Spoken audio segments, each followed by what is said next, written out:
Well, it's time for the last Quest update of the year, version 47, so let's see what's coming with this update. First up, this is the first update for the Quest Pro and the last of the year for both Quest Pro and Quest 2, and it adds some interesting features, and while it may not be mind-blowing, insane, or epic, it's still got some things that I think some people will be excited for. First off, shareable wish lists, which I think will be a big thing for Christmas. You'll be able to actually create a wish list and make it public by going to the Wishlist tab on the Meta Quest store. You'll be able to update your wish list to public, and then you'll be able to create a link and send it to others, and then you'll actually be able to create a link and send it to other people. That way, if you're looking to get some specific games for Christmas and don't care about getting a gift card, you can send it to friends and family, and they can buy the game for you from your wish list. Speaking of wish lists, if you have a wish list and you make it public, drop it in the comments, as I'll choose a few people and buy some games off of your public wish list for you, and maybe even share them publicly for others to do so as well. Let's spread the love this holiday season, so if you see a wish list down in the comments and you have the ability to give someone a game, please pay it forward and grab a game and let them know you've done it in the comments. Another pretty big deal, the MetaQuest mobile app actually has a pretty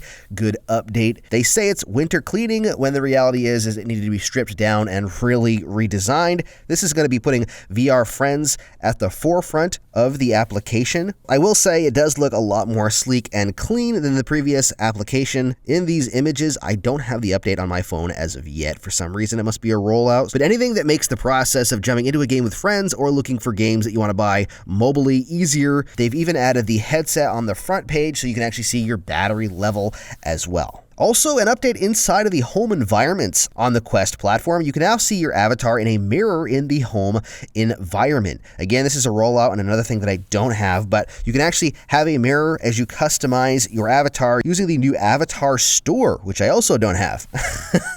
Speaking of having a mirror in your home environment, another small update that's happened is instead of having the ghost hands in your Horizon home environment, you actually have those arms that your avatar has. So you'll actually see your avatar's arms. It's kind of 50-50, it seems. Some people hate it and some people like it. I don't really know what to think about it. I'm kind of used to the ghost hands. And to be totally honest, I had the real hands in the home environment and I didn't even notice as I was looking at the menu, not at my hands. But what do you think? Let me know in the comments if you care about the ghost hands going away or if you really could care less, you're just in there for playing games like a lot of us. There's also been an update to the capture tool. The mixed reality capture is actually possible now using the native Quest recording. So you can actually capture your outside world using the cameras on the outside of your Quest and your Quest Pro, and it'll record those. Previously, it was just black when it recorded. It wasn't showing what the cameras saw. You could get around that by using SideQuest, but now it does work in this recent update to actually allow you to see what's going on in the outside world while you're recording in the actual recording, which is going to be great because Quest Pro does a lot of really cool stuff with mixed reality, and with Quest 3 coming and probably using color pass-through cameras as well, it'll make capturing that and sharing it even easier. Also, background audio playback. Unfortunately,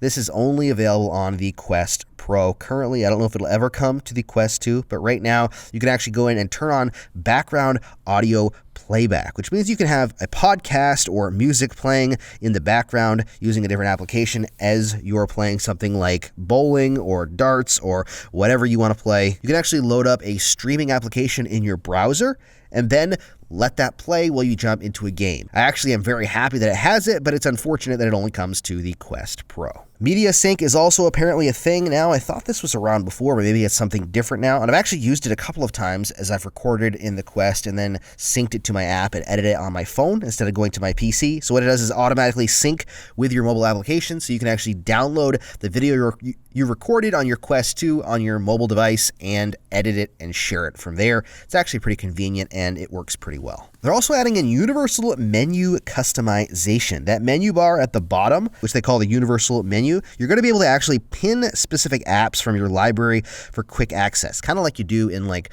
Windows by pinning them to the bar at the bottom where I have all my editing software. You'll be able to do that, which will make it a lot easier jumping into the game, since sometimes the library can be a pain in the butt, especially if you haven't played something for a while and it falls down below the line and you have to go searching for it. They've also added in a controller shortcut or back in. I think this actually was there before. I don't know if it disappeared and they added it back in. I haven't used it for a while, but you can actually take a photo now, by holding down on the Oculus button and then pressing the right controller trigger and releasing it quickly, or you can record a video by holding the Oculus button and then long pressing the right controller trigger. Another big part of this update in v47 is the ability to actually use the Quest Pro touch controllers on the Quest 2. This update will unlock the ability to use those really nice controllers, which, like I've said before, they're very expensive, so I don't expect everyone to go out and buy them, but you can now use them on the Quest 2, which I think is going to be the way moving forward for the Quest 3. If you want these controllers, you'll probably have to buy them separately. That's about it for updates, but one quick note, a pretty big deal actually, is that Gorilla Tag is coming to